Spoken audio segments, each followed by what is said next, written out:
Good evening. It's 8 p.m. We are live across the globe. This is That Millwall Podcast. My name is Micky Simpson, and that good-looking bloke sitting next to me is the one and only skin-fade champion, Omar. Good evening, Omar.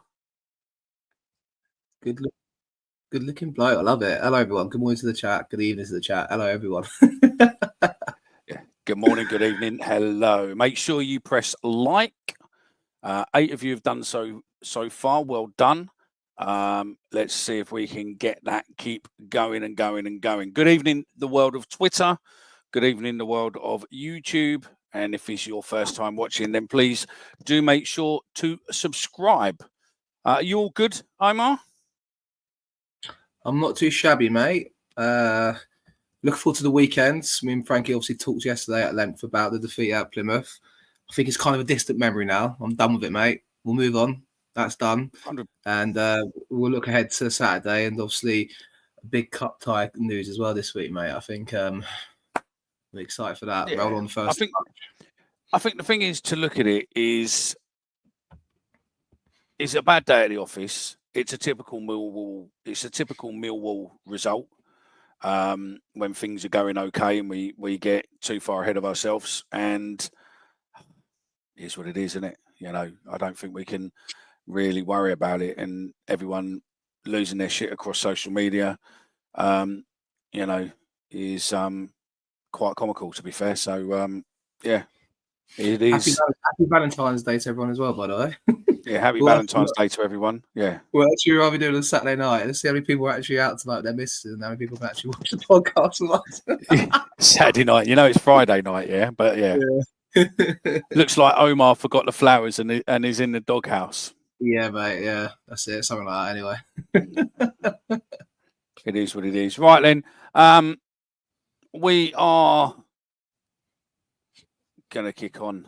And those of you, likes are going up. So as Omar alluded, there's been a fantastic draw for the FA Cup this week, after the back of beating the mighty Leeds, and obviously we're living in their heads rent-free, as we always do. You know, even though they moan and groan about us being little old Millwall, but all this week they've just been losing their shit with anything and everything they can. So, yeah. Am I playing the video what you've lined up, Omar? Do it, mate. I think it's just funny, on the Leeds you mentioned. I was getting comments on the podcast last night. And it's like you're back down to earth with a bang. I'm like, fuck me, like the obsession. Leeds will never want to admit it. And even when we got up to Leeds on Saturday, me and my mate was going to get a taxi. You got a load of Leeds fans there, and we're sticking out our sore thumbs. I'm like, okay, yeah, you know where we're from. And they're like, none of them want to ever acknowledge that, you know, the hatred for us. But that makes it better. Like the result on Saturday and stuff like that, it makes it a million times better. But mate, roll the intro. Let's enjoy that. I think you're right. We'll crack on to that in a little bit, mate. But yeah, anyway, turn your volumes up. Enjoy this, because it's definitely going to be happening in a part of. Is it South London or is it Surrey?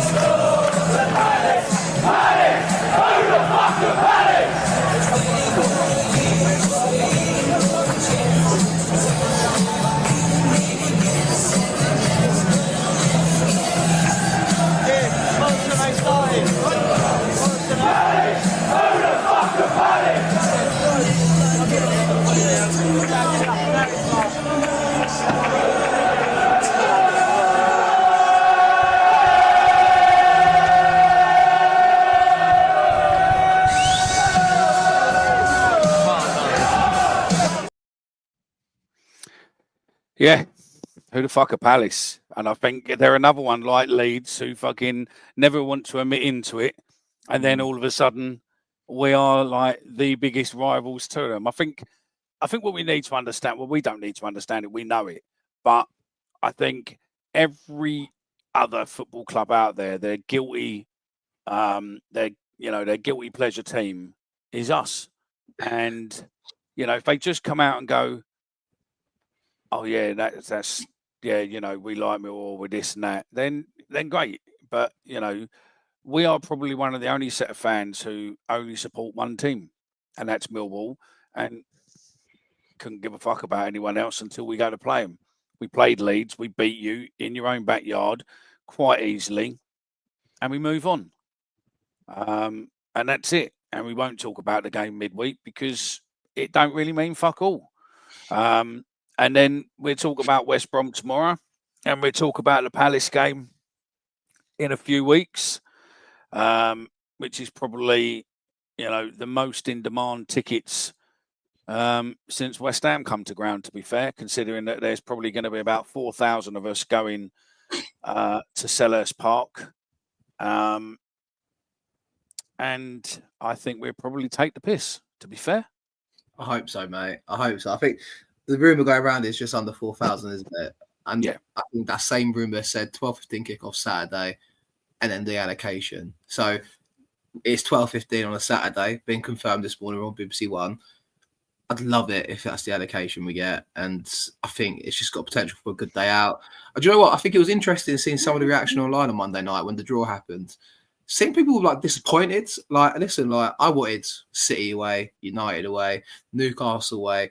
I've been to Palace. It surprised me, mate. The last time we went there was 13 years ago. I think it was the October game when we drew 2-2. I fact-checked it myself. I was like, Jesus, 13 years since we've been there.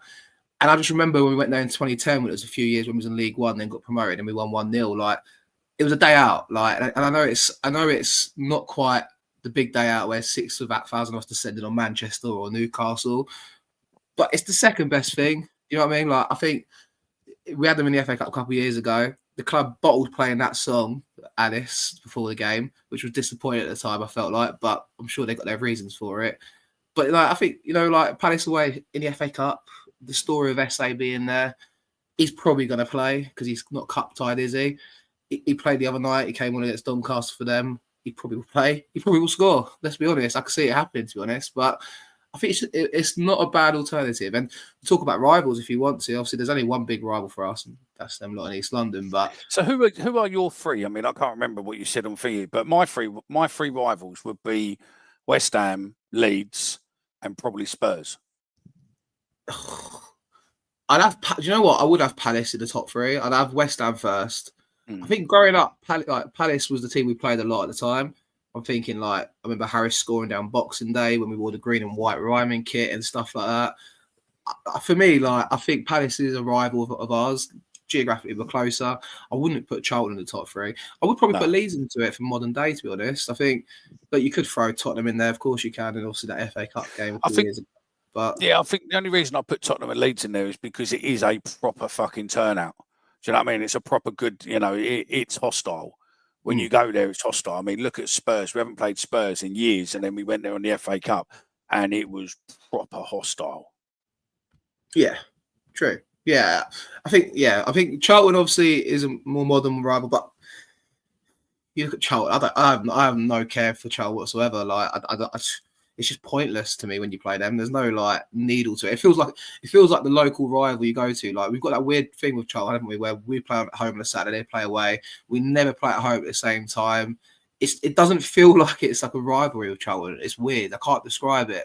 They're just the anoraks down the road. Do you know what I mean? Like, that's all it is to me with Charlton. But with Palace, you got the ultras that we love taking the piss out of. There's a bit more needle to it. Are they the ones who always have to have a police escort? To their own ground, literally. That's it. I live in the Bromley area, so I know a few Crystal Palace fans as well. So I think for me personally, it does it adds to it. Do you know what I mean? It adds that kind of to me anyway. It does. It's definitely West Ham first. I'd throw Leeds into it for the modern day for what we've done against them in the playoffs and all that sort of stuff, and Jimmy Abdu. But then obviously I've not been around to see us play all the bigger clubs many years ago, so that's where it goes a bit really for me, to be honest. I think a lot of people agree. I get that. To be fair, there's something there that people say. Yeah, I think a lot of them agree. I think the Charlton and the Palace one, in various people I've spoken to and whatnot, is very much an age thing, and a lot of people support Palace or Charlton, sort of don't really class them as rivals, do class them as rivals to a degree, is only because they used to come see Millwall on one weekend and then one of them on the other weekend, and that's a certain age group, and then I think it changes. But yeah, there's no obsession with SA here, just hopefully that our players don't go through him that bad, because remember that, if it does come good for them and he end up being sold at some point in the future, then I'd rather he wasn't injured and we get a huge continued payment for it. So I know Curtis doesn't want to talk about it, but let's talk about him for a second anyway, because we'll talk about it close to time anyway. But I reckon it'll be what sort of reception will get? Oh, I think he'll get dog shit abuse, and he should. I hope so. So if it's a bit really like Jed Wallace coming back, he's coming back tomorrow. Funny enough, Jed Wallace, isn't he? Our nearest and dearest. You know what I mean? Yeah, I don't think he's playing, but yeah. For me, it's 90 minutes of abuse, but before the game and after the game, it's in a round of applause, right? But I think with SA, it's a bit different. I don't know if you look at him, you think he's a young. It would probably get under his skin by giving him a stick, to be honest. But it'd be interesting to see the reception he gets. But there you go. There you go. I think that would be it. I think that could be it. I mean, I don't know if our the crybaby will be playing for him as well. Doesn't he play for them now? Ben Chigwell, doesn't he? Ben Chigwell plays for the Palace here. So, he'll probably lose it as well. But yeah, I reckon you could probably really rattle SA. Obviously keeping it all nice and banter and all that, but I reckon you could probably rattle. And I reckon it'll be between, he will be the starlet possibly of that team on that night, and probably RBW will be ours, or maybe Kamel or someone. Do you know what I mean? I think someone will suddenly shine, or it'll be Femi or something. But yeah, I reckon that'll be. I reckon that'll be. We do lots talking about it close to the time, but I do wonder who will be in that dressing room putting in like Palace Millwall, the rivalry, and like the players were up for it at Leeds. So for me, like I don't doubt the players being up for the occasion, but who's going to be in there putting that Millwall footprint? Who would you put in there? Who would you want to be in there? So this is what I mean. Like, Neil, listen, I don't want to mention his name, but you know who's the previous manager would have the players up for that game, no hesitation. And I don't think it needs much inside him, but who's in that squad right now? You look at and go, it's going to kind of put the kind of, I reckon Robbo and Livermore would let him know. Yeah, that's true. That's true. I think if Danny Mack was available, maybe adds to that as well. Maybe Billy Mitchell probably. Yeah, because his brother plays for Charlton, so there's going to be a hatred for Palace. Yeah, it's true. Very true. There's a comment. Yeah, maybe there's a comment there from Sammy Feasley. I understand where you're coming from, but I think we've got to be careful what we wish for. We need Roberts to play before he said, by the way. We need Roberts to play tomorrow if anyone's listening on audio. I'll read out for you. Yeah, sorry. But I don't think he will. I think it'll be Jensen. And I think purely because, even if you look back at Wednesday, I don't think any of those goals are really Jensen's fault. And also I think that you've got to look at Jensen is the number one. He's been chosen as the number one. And I think because of that, you can't suddenly rip him out and go, actually, we don't think you're good enough now. Because I think if you keep him out for a couple of games, I think he'll probably lose confidence. And I think if he loses confidence, then I don't think you'll get it back. As in, going forward, I think he'll probably be a better keeper. I mean, don't forget, he's still learning, but he's progressing better and better. With Roberts, you've got an established goalkeeper, and I'd rather keep him in the FA Cup and go on a nice FA Cup run rather than, doing it another way. I think Zach Mitchell's gone on loan to St Johnstone, by the way, just for everyone saying in the comments to acknowledge that. I remember seeing that rumour go around. So Billy Mitchell's brother's gone to Scotland, mate.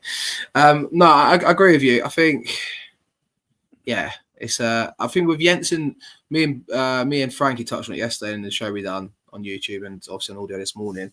I think it's a difficult one because you've invested in Jensen. I think at the start of the season, I'd done 15 questions with Dan, Stephen, and Ben. It was kind of a bit tongue-in-cheek predictions, and we'll look back at that at the end of the season and stuff. But one of them was, who do you think will play more games as first-choice goalkeeper? And also I gave Roberts and Jensen. All three of them went for Jensen. I went Roberts, purely because I felt like I saw Roberts play in Mercia, because if you didn't know, I went to Mercia, right? Did you go to Mercia? Oh, okay. I didn't know that. I went to Mercia, mate, and I had a picture of Neil Harris outside the ground. What I saw from him, albeit in half a game, but also because he got played the season, fans played the season at Barnsley last season. and Barnsley were in the playoffs in League One. And yes, statistically, Jensen was the better keeper. All the stats suggested that. And listen, I think Jensen's been good for us. I don't doubt that whatsoever. But even to start the season as well, I felt a bit vindicated with my choice. I was like, Jensen looked a bit shaky, but then he's grew into the role and he's made it his own. But I think if you look at it from a club standpoint, you've invested money into Jensen. You've paid money for him. You've really said he's our number one for the future. And whatever you think of him, if he's not done a bad job, he's played, 30 out of 31 games this season, started, all of them apart from one. It's interesting he got injured, went off stretchered, and then was back in the side the next weekend. But make that what you will. I think for me, Jensen, he doesn't strike me as like, when I think of Mill goalkeepers, I think of David Ford, Tony Warner. Yeah. You don't put Jensen in that same category when you talk about the person. But that's unfair to judge, but you see it. Do you know what I mean? Like, I think when you watch him, you're like, he doesn't fill me with confidence. And Roberts seems to have come in and took his chance. And the longer we have this cup run, if we win another game, and it will be clamour to get Roberts in goal. But Jensen is the long-term option for the club, and that's really balance out. And if you drop Jensen, what's that going to do to his confidence, right? Well, that's it. Well, look what it did when we dropped the strikers. The confidence it took them to get it back, and the keeper's a lot more important. And the problem is then you're relying on Roberts, and if anything happens to Roberts, and you've destroyed the confidence in Jensen, then you're sort of like, I think this way, I think, probably Roberts is our cup and obviously other keeper. And I think that's probably the best way about it. I think there's more players probably to look at to go, maybe you could do with dropping, especially after Wednesday, than the keepers, while we're on that, me and Frankie done our best to not make it witch hunt about the players on Wednesday because, listen, we won 4 on the bounce before it. But it's interesting, a comment from Curtis just come in. Sorry we can interrupt there. But he says, I'm sorry, but who do we have to replace Cooper? Players are just stepping around him. Love big Coots, but he's looking slow now and can't keep up with attackers. I'd argue he's always looked slow, to be honest. And the thing is, for me, is like it was telling, I thought, again, talking about the Wednesday night, Alex Neil's comments after the game was, it wasn't a Mill performance. Maybe we're trying to change too much too quickly. And he's obviously shouldering all the blame for that and not putting it on the players. I'm sure in the dressing room it was a different story, right? But for Cooper, it's always been the same problem for me. If you've got him kind of facing the ball and having to try and play out, he's never been that sort of defender, which is why when Harris came back in last February, it was very much like, right, Cooper, your job is to defend. And when you get the ball, fucking kick it out or get rid of it. Doesn't matter, no nonsense. But you look at Wednesday night, we had 70% of the ball. We're expecting to try and play it more. And then you have Cooper flat-footed in them positions. I don't think Cooper was... Obviously, you can see the third and fourth goal. He was poor. But I don't think that's any of a surprise for me for Cooper. None of it is like a shock. He's always been that sort of player for me personally. I don't know if anyone agrees on that in the chat. But I don't know what you think, Micky. No, I agree. Listen, I think, really... I think Daily Mills says there, put Kramer for Cooper, and then obviously Harding at right back, and that's probably where I would go with as well on there. I think the problem you've got is Cooper is captain, and I don't think he's I don't think he's a captain. I don't think he's a Millwall captain. Realistically, if you go through the captains we've had over the years, he isn't captain material in my eyes. But he was made captain for whatever reason. Good lawyer, good agent, or anything else. So I don't know.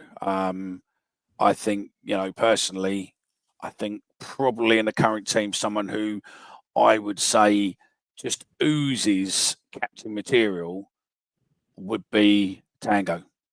I just think no. I don't think George Saville. I think Tango. I think Tango is probably a player at the moment who gets us, understands it, and he commands it. Do you know what I mean? Even though he isn't captain, he'll rip people apart. He'll get into people and everything else. So yeah. I think I agree with you. Tanganga is demanding of them because also there's that natural skill gap with him, right? Like he is a clear above anyone on that side for me personally.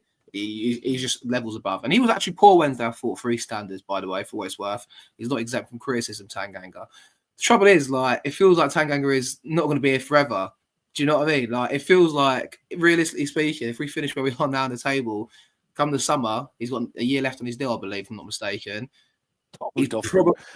I would offer him a little bit more, mate, and make him captain. I'd give him the world, mate. I'd give him fucking everything. Don't worry about that. Like I would do everything to try and keep him at Millwall. But realistically speaking, after the season he's had, there's doubts over his knee and all that sort of stuff, or whatever people say online and stuff like that. However, if he's proved himself to be fit for the whole season, which he has so far, he's been here since last January and he's not been injured. Touch wood, by the way. But regardless of what scans will show up, he's proven he can manage it. And he's doing the performances he's doing. And that will be enough for clubs to look at him and go, you know what? If it's 5, 6, 7, 8, 9 million pounds, you take the risk on someone like Tanganga. So that the problem with giving the armband is kind of like, well, you give him the armband and he's gone in the summer. And then like it's kind of like a stopgap almost, isn't it? But I agree with you. But I don't think also he needs to be the captain to demand of the players. And you see that from Tanganga. Just because he's not wearing the armband. Cooper for me is not a Millwall captain, never has been. No. I said about the whole kind of Palace game, who's going to get the players up for it? It doesn't strike me as Cooper's that kind of person, but you don't have to be the captain to wear the armband. Do you know what I mean? That's, I guess, what I'd say. No, I agree with you, but I just think it's just a thing. It's the armband. They say is to organise tickets for players and the families and stuff, and there's more to it as being a representation of the club than just the dressing room. Do you know what I mean? Yeah, I just think that it just shows the old way of the club to make him a captain, when realistically he should never have been a captain. We should have sold him 2 years ago to Rangers for 5-6 million, or I think at the first one it was about 10 million, wasn't it? I reckon. We heard. I think if we'd have done that then I do like we'd have made some money on it, but. It still holds his value being in the squad. He's still a solid championship centre half, but where we want to go and where we are now, he's not there for the future, is he? If you think about how I suppose Alex Neil wants to play, I don't know for sure. But I think what I will say about Cooper is when he signed the contract the summer before last, he made that big open letter. He penned a letter to the fans. He loves being at Millwall. He appreciates everything the club's done for him. He does. I bet he gets paid well for it. And you know, when you talk about players that put their body on the line for the club, he's never injured, and when he is, he's desperate to come back into the side. He's dependable in that sense, and we know what his limitations are, which is why I find it hard to criticise Cooper, because he's never been a ball-playing defender. He's never been a player that gets the ball at his feet, turns out, and tries to play it. So why would we ask him to do that? So I feel for him in a sense, because it's like we're trying to evolve, and he's still here. But that's why. That's for me. He's not exempt from criticism, but he's also not. I will never hound it at him, because that's not his game, and it never has been. So it's hard to kind of give him criticism, I think. No, I get that. And just want to throw a random comment in the middle of this. And if you're watching this back because you've been out on a Valentine's date or a Valentine's night thing and all of that, or you're with your missus and all that, then, welcome. Can you just leave in a message that, you arrived late, just so that, we can see the ones that do. Listen, we understand that you've got to do it. But yeah, just interesting to see, because there is a slight difference in numbers. Just be interested. Yeah, just comment Valentine. Hashtag Valentine would be. Why are you sitting indoors with a takeaway watching That Millwall Podcast on your TV on a Friday night? What are you playing at? I sure would have missed it. Good evening to everyone's better half if they're sitting next to you watching. just in case. Yeah. I can't picture it, but yeah.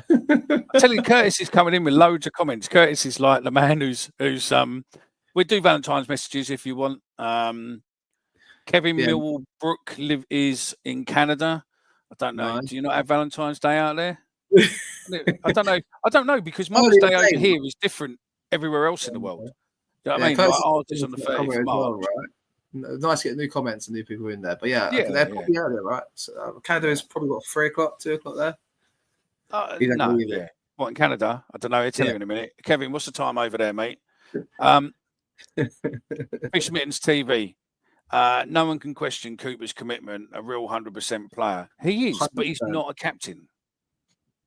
I agree. I don't dispute that. But like I said, I find he's a Millwall player, and he understands what it takes to play for Millwall, but he is not a Millwall captain. Is he a Millwall type player? No. No. What is a Millwall type player, Micky? I think it's a player what gives 110% and goes through people, not people who fucking fall over. He could screw us when we play Palace because of VAR. he could also benefit us because the amount of He times he gets could. found in the box, right? That's what we Yeah, always he say. could. That's also a good talking point, but probably one we should say for when we play Palace and previewing it. But it's the VAR coming in for the sixth round, fifth round. My missus has fucked me out. I'm only worried about tomorrow. Oh, 5 hours behind. So it's what? 3:30? Yeah. Alex S, I prefer pancake day. Oh, I don't. I got sent something earlier. What turned around and said, "Happy Valentine's Day to all the beautiful women, to all the fat birds. Don't worry, it's pancake week next week."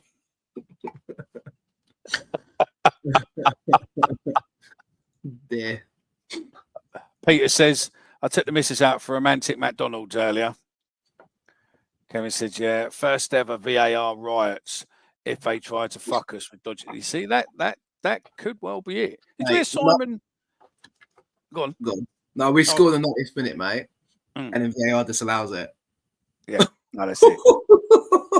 That could be. Jake Cooper scores at the back post in the 90th minute because we're giving him a stick now.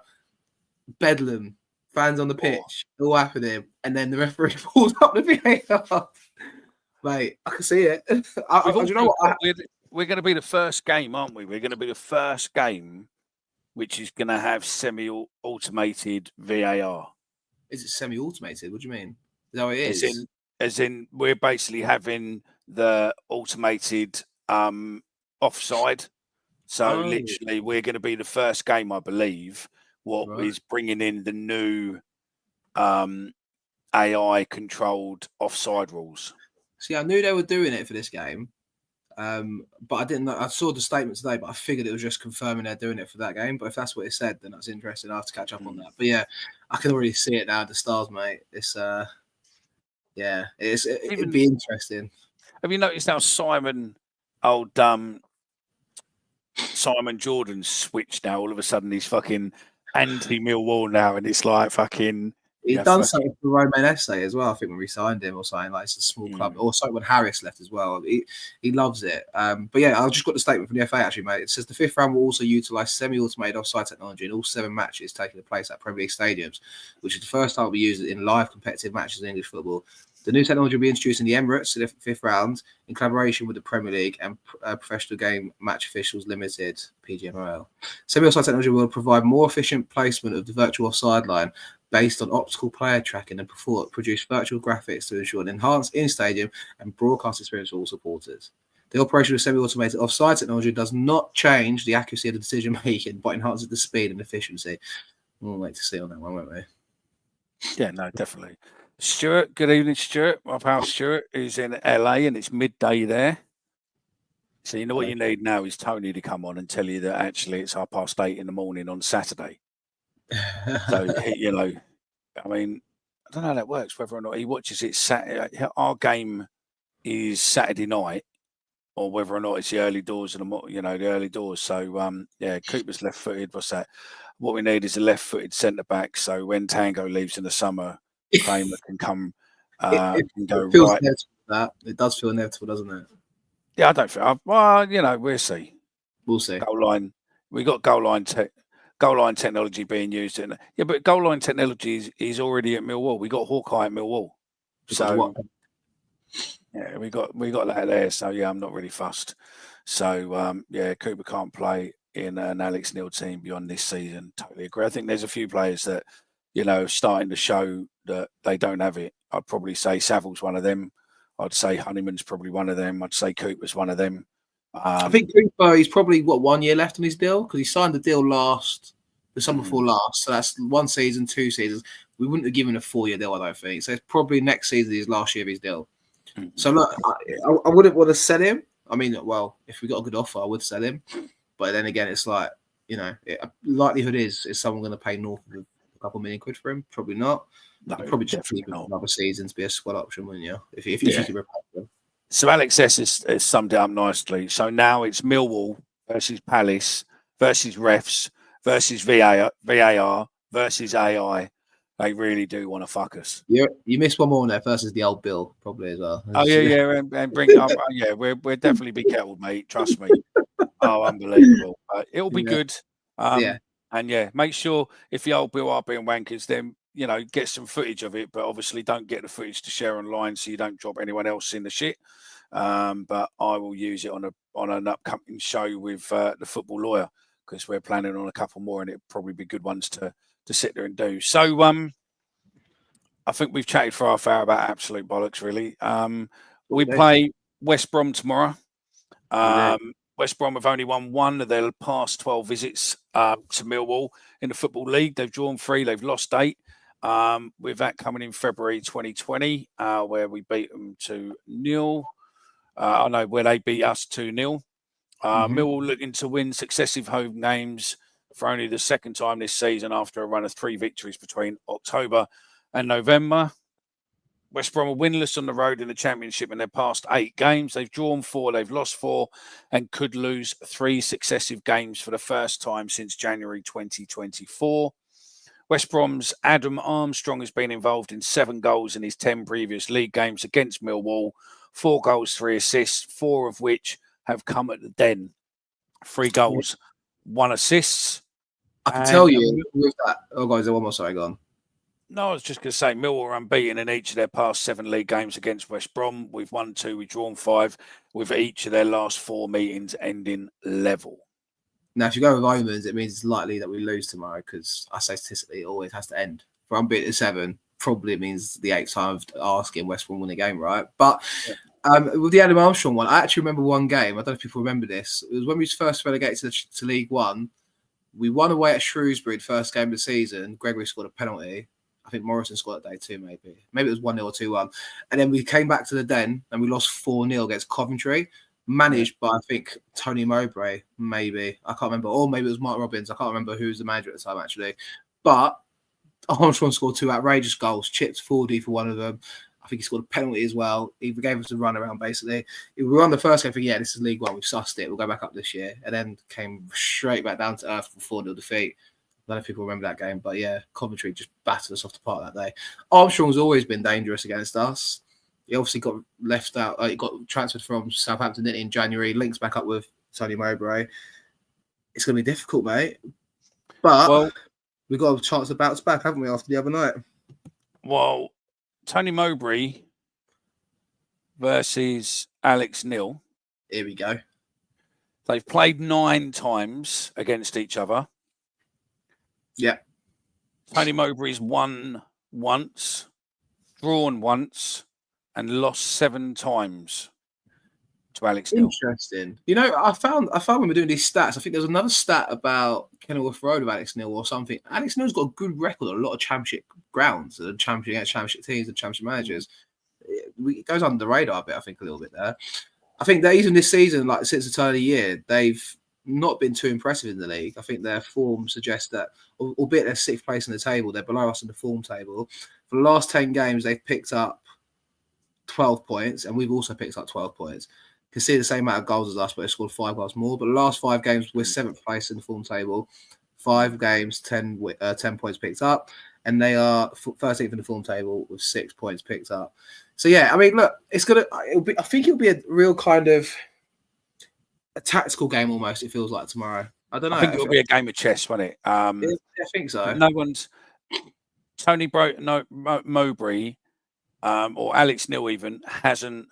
No one else has beaten Tony Mowbray more times than Alex Neil.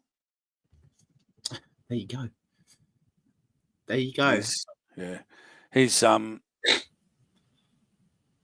lost 7 times against it. So yeah, I'll take it there. So overseas, I'll take it these. I think unless they're the other way around, but I think they are the ones. Yeah. We'll trust you to get it right, mate. It's fine. I think they did lose to Plymouth as well. Alex SS says there. They lost to Plymouth away. So did we. Albeit I think they lost 2-1, didn't they? And they went 1-0 up, I'm pretty sure. I remember seeing on the telly at the Den before our game last time out. They're good side, West Brom. We've got Malumbi in there. They've got Wallace, obviously, but they've also got the likes like Mikey Johnson, who I quite like. They had to replace their goalkeeper because Alex Palmer went on, didn't he, to a Premier League club. Someone's going to remind me which club he went to and be able to search it. But their squad's good, West Brom. Like, they're 6th place in the table for a reason. Do you know what I mean? And it feels like a club that's always had destined to have problems off the field and stuff, but they seem to just keep soldiering on. You've got some good championship experience in that side. So, obviously Styles is there as well. Remember Callum Styles? Yeah. Micky? He's there. Mulumby's there. You've got obviously Jed Wallace. You've got Fellows as well. Tom Fellows. He's quite a good player for them. And obviously Adam Armstrong we've mentioned as well. So like, look, I think they're going to be they'll try and give us a game of football. They lost 2-0 the other day, but they against Blackburn, who obviously are managerless. But I think they'll be expected to keep a lot of the ball, which might suit us to hopefully hit them on the break and kind of. No, that's it. I might have read it wrong, but I think it is. I think the way you have a look on transfer and put in the two. I think I have read it right. Yes. I think it is. He's lost because the way you do it, I think he has lost 7 times against Alex Neil, and then it goes through. But you're people in the comments giving you daggers, mate. Nothing. It'd be no different. It's 2-0 to Brighton in the Chelsea game. If you're interested to know, it's 2-0 Brighton at the Amex. There you go. But yeah, no, it'd be interesting, mate. I think just a bit about us, mate. I think me and Frankie were talking yesterday on the show, Micky, and I'll put it to the chat as well. How many changes do we think there'll be tomorrow? How many do we anticipate? I think Frankie came with a point, and I do kind of understand it and appreciate it as well. Before Wednesday night, obviously we won 4 in the bounce in all competitions. Do you actually make wholesale changes, or do you just maybe make 1 or 2? I think for me, Aziz has to come back in on the right. No doubts there whatsoever. Yeah. Does that mean you take Negley out of the firing line, or do you persevere with him because you sign him for good money? Like, I'm not saying we're writing him off or anything, but maybe you can introduce him as a sub in the second half. But Femi's got to play for me tomorrow. I think I saw a comment asking what's happened to Coburn, but I'm led to believe Coburn and Marku weren't far away, right? No, they're coming back. So, yeah, I think Coburn will be back this week or next. And then I think Femi will be back probably beginning of March. Femi? And Marku will be back probably the beginning of March. Hopefully, I think maybe sooner. To be honest, I'm not sure. I remember it will be sooner. I mean, we were told I was told a week ago that it was probably about 10 days away. So yeah, I think prior to the Leeds game, it was Femi's back for the game against Leeds, and then Coburn and Marku are not far away. So it might mean one maybe makes it on the bench tomorrow. Likelihood is probably next week, right? Like you say. So who we got next week? Derby, isn't it? Have we got a midweek game? I don't think so, but I know we're playing Derby. So, yeah, like, mate, I think for me, I'd probably have Bangor Williams back in. Yeah. I'd probably have Femi back in. I guess you're taking Connolly out of the side. And then you're having maybe have Negley in there as the 3 behind the sub. Preston, by the way, midweek.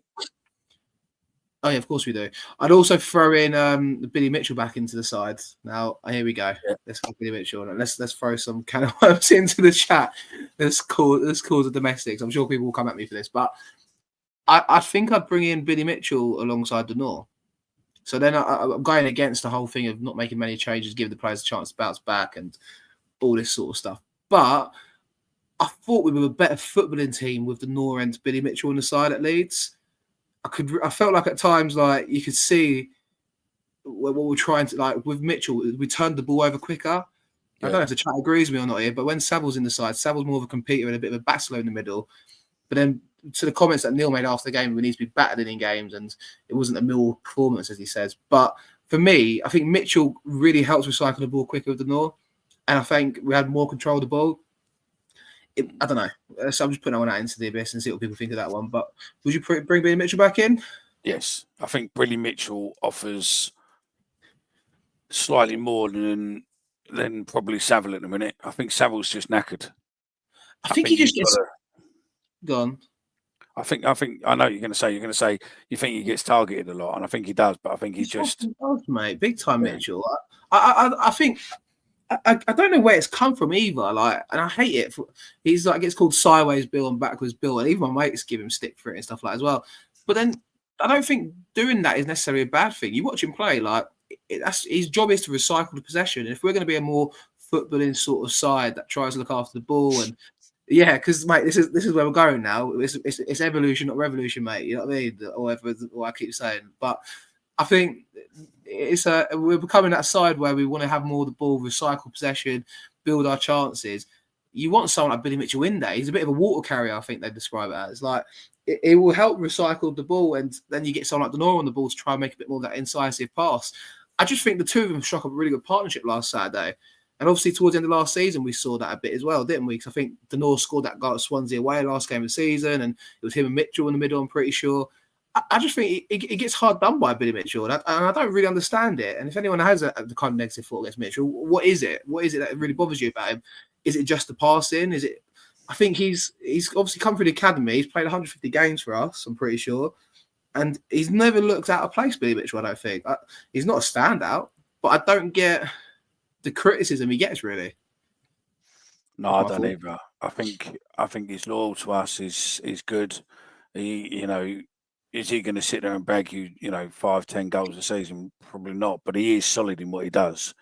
But I don't understand with everyone going, "Oh, sideways, Billy, this, that, and the other," because that's only what he's been told to do. And I agree with you. It's about recycling, isn't it? And he does hold the ball, and he does, do it. But if he makes a bad move, then people will sit there and go, "Oh, hang on."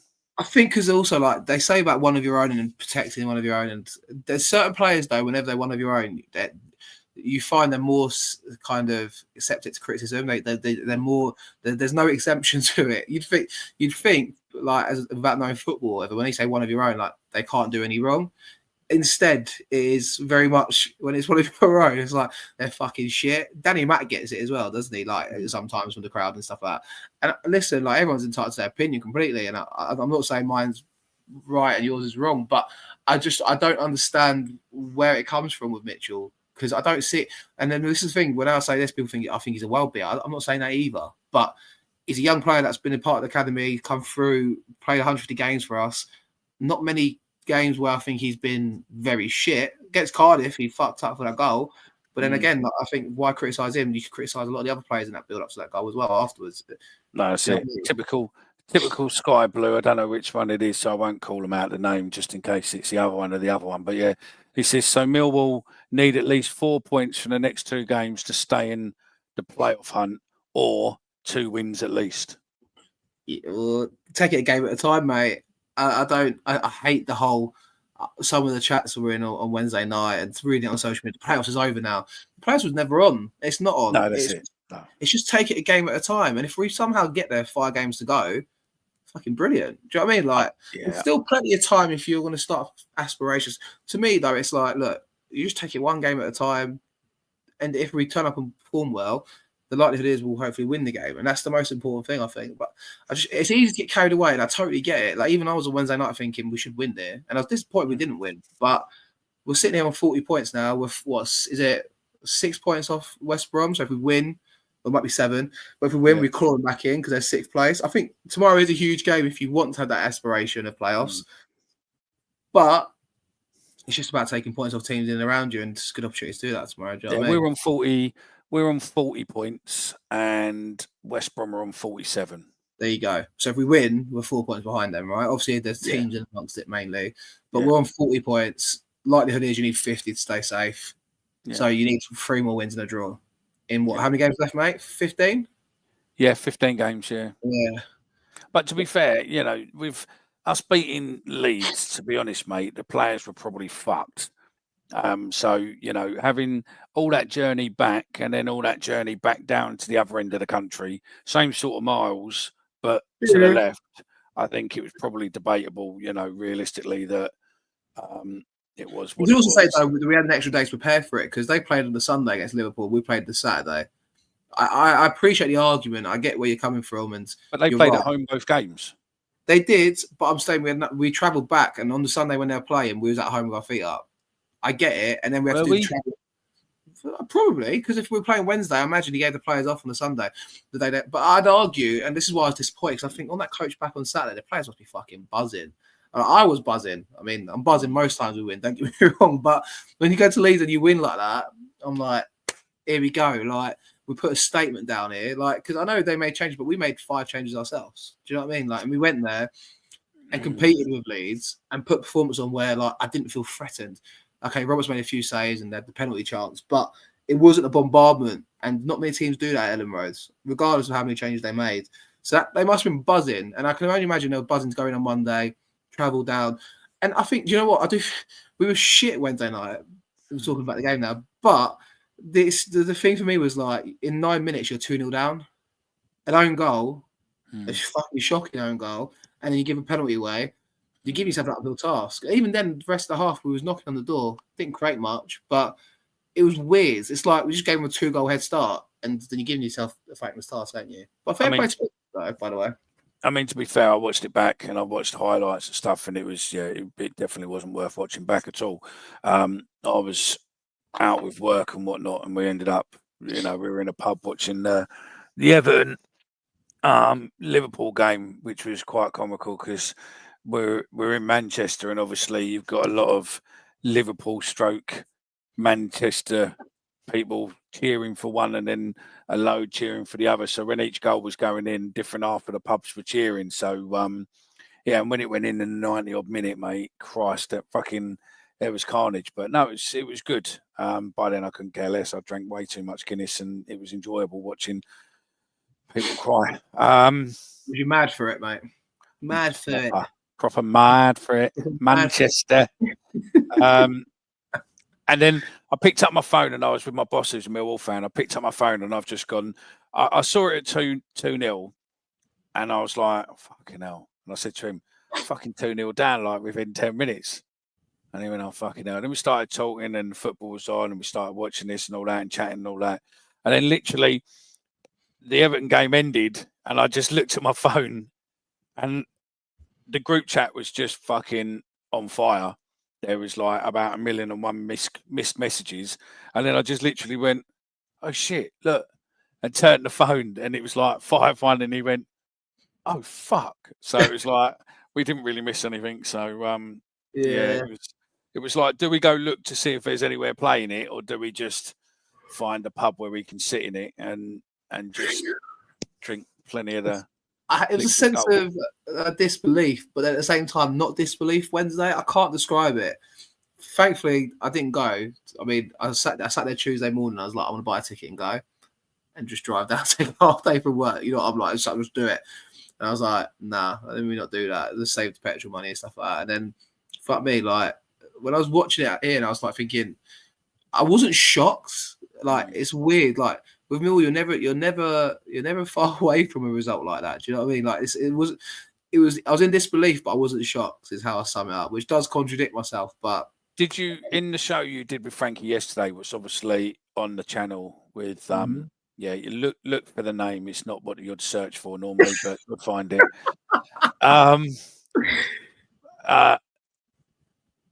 Bender Beaver 32 says was Tango at fault for any of the goals? Say his name, Micky. Come on. Tango. Jaffet. Tanganga. There we go. Yeah, go on, Micky. Here we go. Tanganga. There you go. I said earlier, didn't I? I don't think he was exempt from criticism either. It was by his high standards. It doesn't look good for fucking Jake Cooper, does it, on the third and fourth goal? But then, like I mentioned earlier, if with Cooper, like, when you give him the ball and he's facing his own goal, he's never going to track back and get there quicker. Do you know what I mean? He turns like a fucking bendy bus. Remember the bendy buses that we used to have in London? It's worse than that. Forget the double-decker bus analogy. It's the bendy buses, mate. You watch him try and do a U-turn in one of those. It's the same as watching Jake Cooper try to do a U-turn. But that's him, though. Like, you ask him to play a high line, you ask him to chase the ball back to his own net, that's what you're going to get. So, and we know that. But, yeah, Tanganga wasn't great on Wednesday either. I don't think anyone came out of any glory aside from Femi Aziz, mate. When he came on, that's assist for Joe Bryan's goal.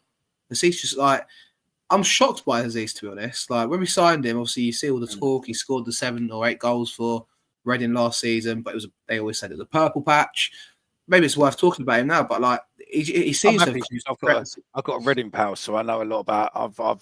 I've been speaking to him about him, and I think he's good because the fellow I was speaking to was explaining to me that actually he wanted to come to us, and he'd set his heart on coming to us. And I think Gallen saw something in him where most would have probably cut it off and gone. Millwall saw something in him, not Gallen. Millwall saw something in him, mate. Gallen, I'm telling you, Gallen was at his games. Doesn't matter. I hate Millwall saw something. Gallen would have had a big say in it. Of course he would have done. Listen, Gallen's the head of football at Millwall, a bit like you're the person in charge of writing bad show titles for That Millwall Podcast. So, you both have a job. Yep. So, no, I think what I was hearing is that it was just loads of fuck-arsing around where, it weren't easy because of the current stuff there. And, eventually he put in requests that he didn't want to be there and ended up forcing the move to us. Okay. So scratch all that for a second. What I'm talking about with Femi, though, is what's the big surprise is his performances and the level he's reaching. Oh, yeah, proper. Where he started off slow, but now... Yeah. But I think when he first signed, and like I've done another interview with the Reading show, it's like it was all about the purple patch of how he had, and yes, I'm the head of hairstyles, of course, Peter. I like that one, thank you. Micky doesn't have any hair, so I'd naturally get that by default. So anyway, but but with Femi, like I was surprised he seems to come leaps bounds in like the raw pace he's got, which is why I'm excited for Marco to come back too, mate, because it'll be a game changer having a Marco back as well. We need that raw pace. And I think Alex S says, I thought Connie was okay too. I thought Connie was okay. He carries the ball well, to be fair to Connie. He dribbles past players and likes to take players on. I thought he was all right.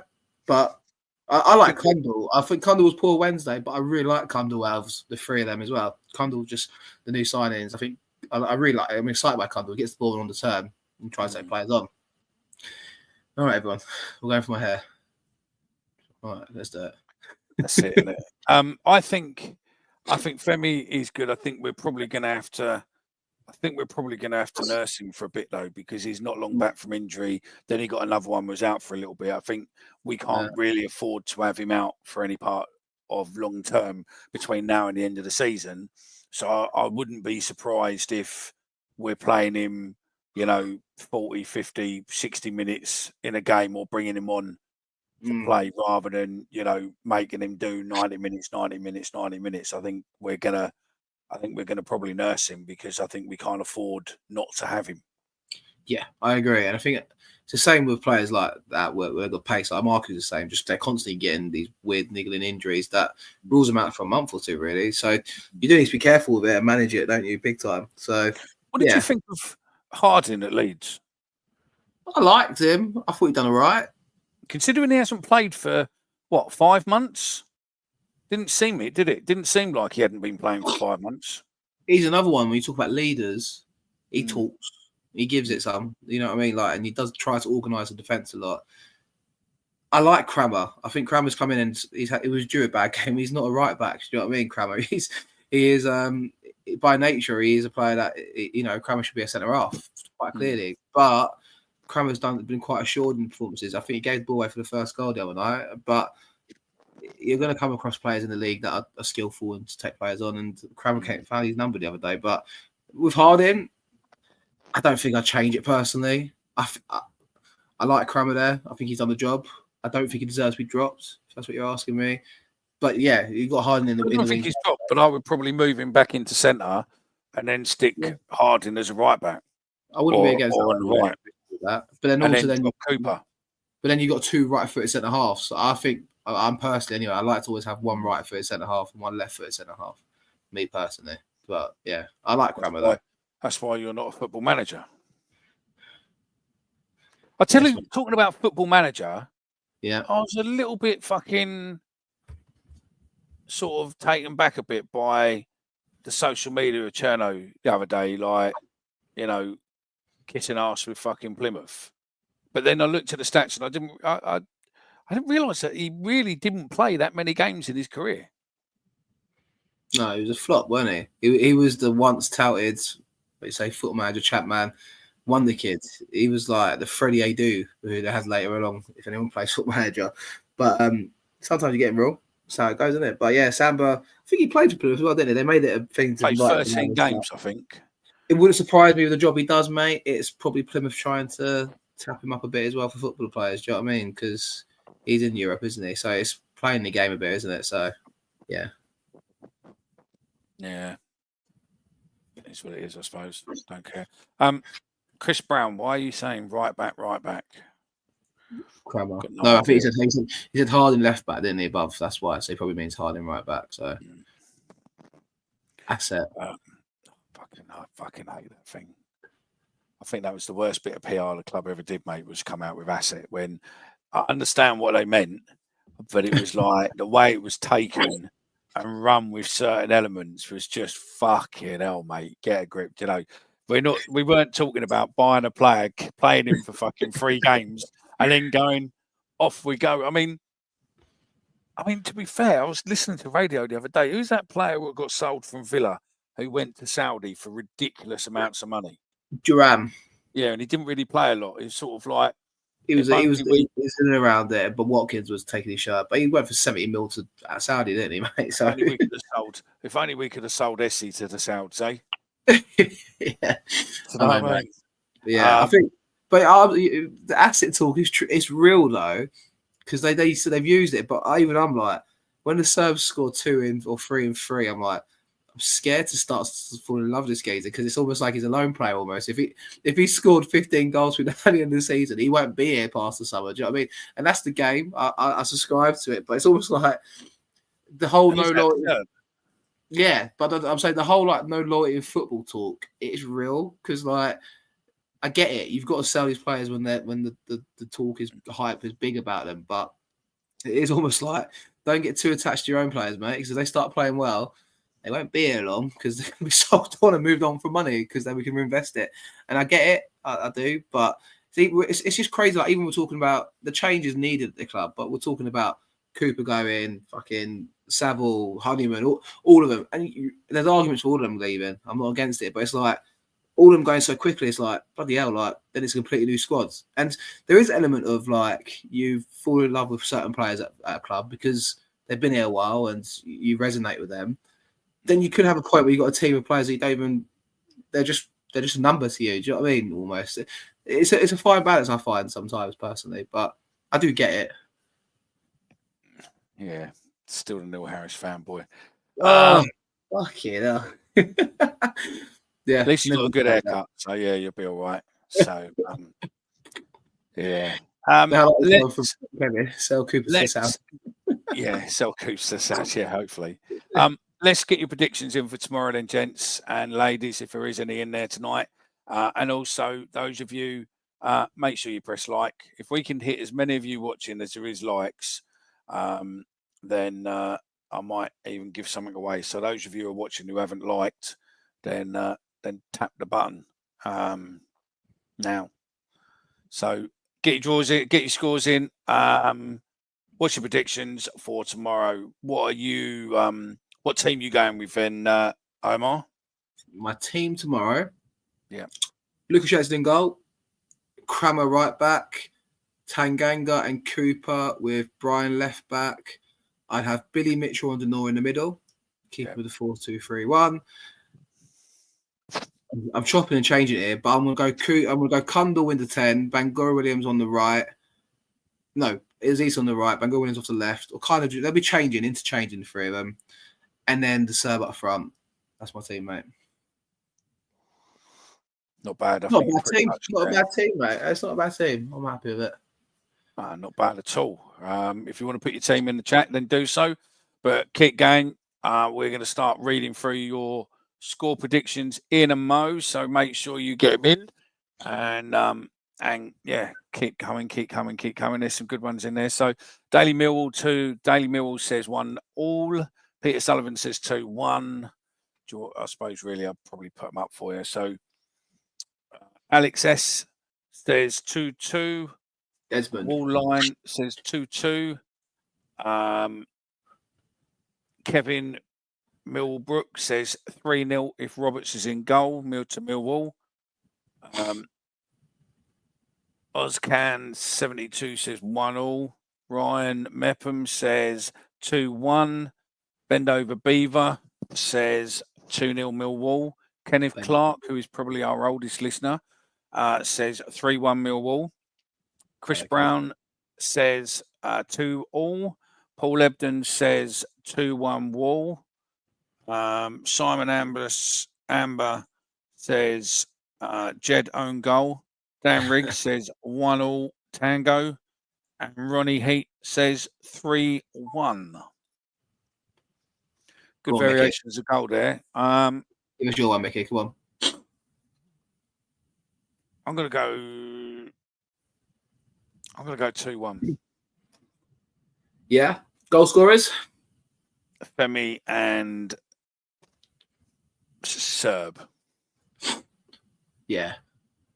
I think I like it. I think from Alex Neil's comments the other night after the game, I think it will be a battling up and out performance. Yeah, which might suit the game because they're going to look after the ball, like I mentioned. I think they had 65% possession against Blackburn the other night, but Blackburn won 2-0. They're going to want to bounce back. They've been a bit patchy, up and down. I don't think there'll be a walkover tomorrow. You've seen the squad. We know the players they've got. We mentioned Malumbi. We mentioned Wallace. Even if Wallace doesn't play, they've got players in that side they're battlers. I think even at the back, they've got that Furlong. They've got, proper championship players that have been around for a while. I can't see past the draw, to be honest, myself. I'm stuck between Desmond or 0-0 though. Yeah, I mean, Alan Marr 75485490. That's not a telephone number, by the way, or it might be his. He says 0-0. Both sides will not want to lose after midweek results. And Tucker says Desmond 2-2. What I will say is, go on, sorry. Win says Backlash 3-1. Yeah, we did Backlash 3-1. Alex says we did have 65% possession on Wednesday, but then with the comments after the game from Neil, I think he'll revert to type a bit and look to get the ball forward. What I will say, I think we will cause them trouble, but I think they've also equally got some talent. I'm edging towards a win now, but I wouldn't be. My head says a draw. My heart says we win 2-1. So you go. Think 2-1. Yeah. So you're going the same as me? Yeah, my head says Desmond.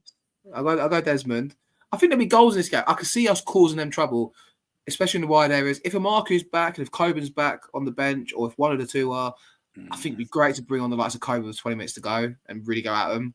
Like, I can see the sub already serve for Coburn, get the ball up to him, try and build from there, have the likes of Negley feeding off that.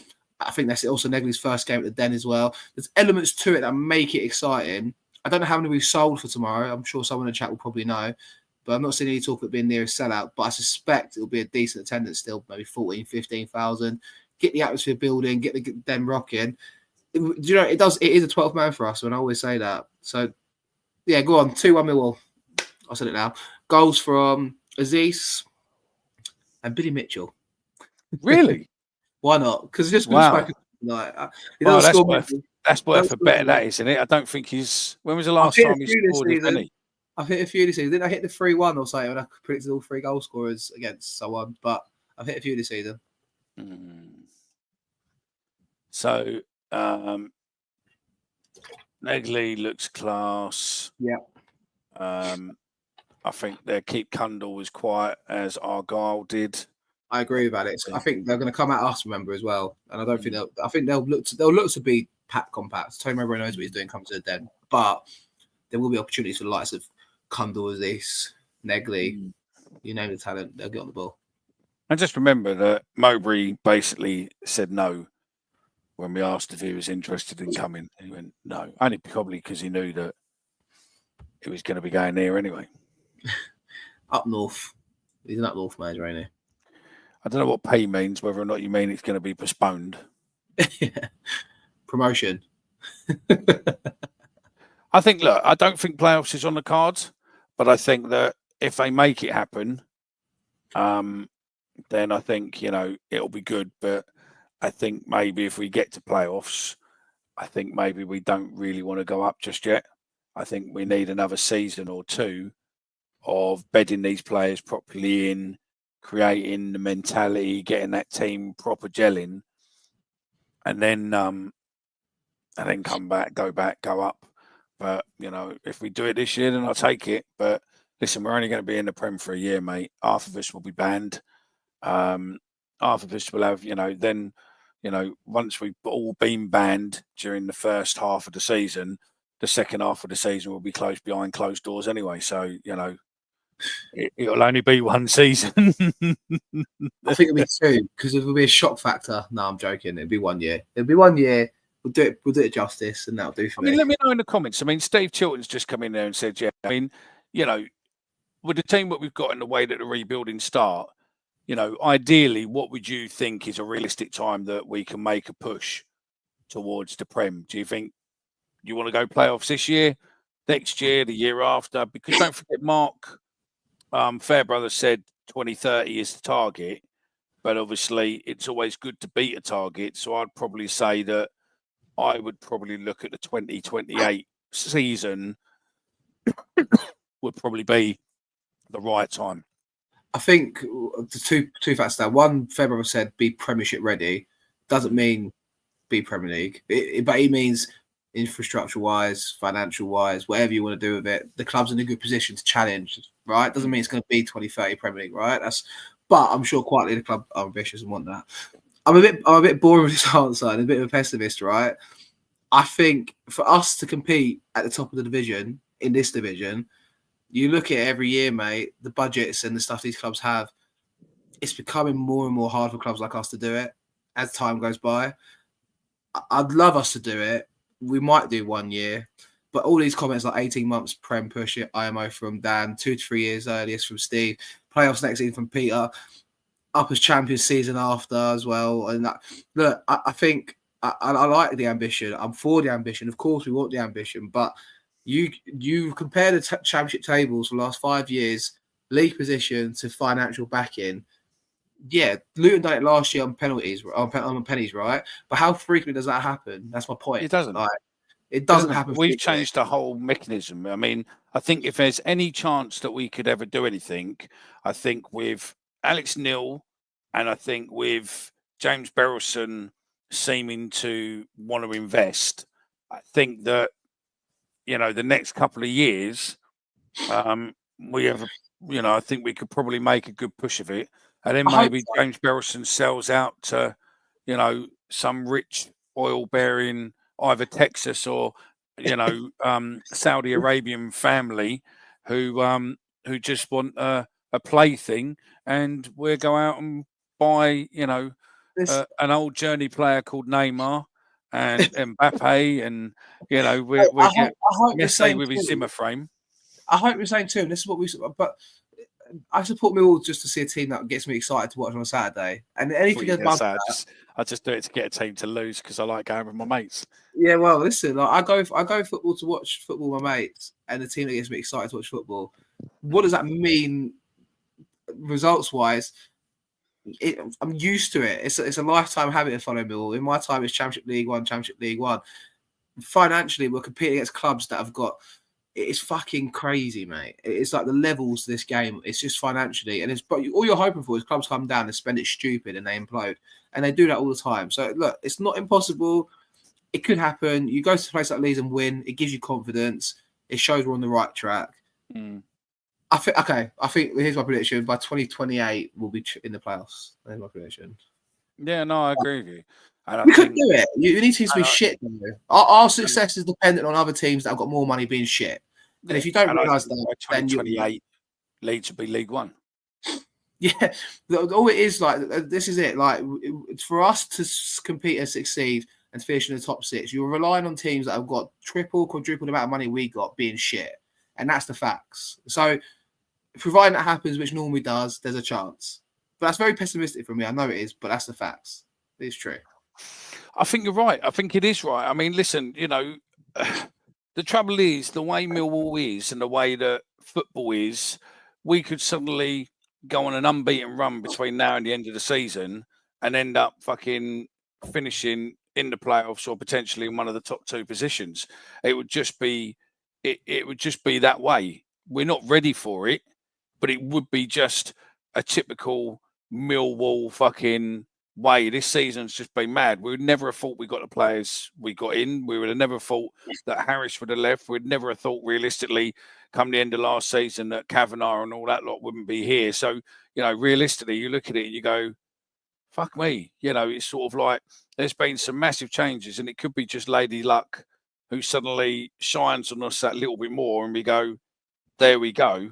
But with a realistic head on. Like, you're saying all the promising signs. What if it goes the other way? You don't know. I think we're safe. I don't think we're. I don't think we're safe. But you don't know. You don't know that's if it goes. Most important bit, isn't it? Yeah, you don't know if Alex Neil does well to the end of the season, finishes 7th place, and a club come in for him in the summer, and he goes, you know what? I've done it to Sunderland. I'll leave here and see you later. Then it all changes again. You got to rely on a lot of things. It's just I don't see it happening. I'm not saying it is, but And you never count your chickens supporting this club, is what I've learned in my lifetime supporting them. Do you know what I mean? So there's our fucking contract with the club doing fan media now. Then, so yeah, thanks for that. Yeah, sorry about that. Yeah, you did want post match and post match interviews and all that. Like, yeah, now we got pessimistic Omar. It's gone out the window. But I love this club watching there, mate. I go every game. I love it with this club from my heart, and I'm never not. Everyone's moaning, online about kickoff times changing. I think it's shit. But there's questions like, would you throw season ticket in? Like, if it's like if you can't afford to go or you can't make it, then don't go. But like, mate, I'll be here for in the fucking Conference South. I think that's what makes us different to anyone else. Is we're here if Millwall was in the Prem, and if Millwall was in, fucking Division 12 or fucking Lower South, we'd still be going to Millwall. Millwall is to us what it is. We're not like some out there who constantly fucking moan and groan and slag off people and all that. We always have a constructive decision and constructive conversation about it. I will be, as we have been, question Neil Harris. You will be pro Neil Harris. We might do this, we might do that. But there's always a level between us or the viewers of, a line of sensibility and a line of, sort of hold us to an accountability. And I think, regardless of where we go, what we do, Millwall is our, and anyone who plays for us, anyone who's in charge, anyone who works for him, they're just looking after our badge. Millwall will be here when we die. Millwall was here before we were born. And it's just, as I said, when I did the regen battle, the only reason I was getting involved with the regen battle was just I want my kids to suffer the same pain I have. And if Lewisham took it away from them, then that's not right. You remind me of this chat. You remember that? Have you ever seen that flag where it's a crew flag? Born in crew, living crew, dying crew. The most depressing flag ever. But then you say everything. Born Millwall, live Millwall, die Millwall. But it's true though, isn't it? Do you know what I mean? We are Millwall through and through. It is what it is. Always will be. And Millwall's like a member of your family. You don't always agree with what they do. You don't always like what they do. And you might slag them off. But as soon as someone else slags them off, then you fucking standing with them and going, wait, what are you doing, you cunt? You need to fucking slow down there. Learn a bit of respect, mate, and fucking calm it right down. I'm allowed to slag them off, but you're not. I'm allowed to slag them off, but you're not. You know what I mean? There's always, we're allowed to slag them off. Everyone is allowed to slag them off, but no one else is. No, that's it. That's it. And that's the way it is. And that's why, we are your number one podcast, mate. And make sure you subscribe. Make sure you like. And make sure you tell your mates. And I just want to test the waters with you, just to see, because it's something what we've been talking about. If we did this a live, would you want to see Omar's skin fade in person? I just want to see what they say. Yeah. See if they say yes or no. I like that, Alex. That should be a tattoo. Death tackles in Millwall. Get a sticker done. Bring your mates. Bring your mates and bring your dinner. Yeah. Well, I'm done with you. I like John Sitton. We've done a few chats with him, haven't we? He's fucking class. Yeah. We done about 3.5 hours, I think, of one, and his fucking class. So yeah. But it looks like no one's fucking saying yes, mate. So on that note, mate, cue the Alice song, mate, and finish it up. So Kelvin Bread. There we go. Thanks. We're done. Any final words, Omar? No, mate. Just get me down the den tomorrow. Hopefully, we do the business. Yeah, like I said, the heart says a win, but the pessimist in me, as you've all seen tonight, things will probably draw. But yeah, get me down the den. Roll on. We'll win, mate. So we will do it. So I will look and go. Which one do we do? Top one. We will end with. We'll do this.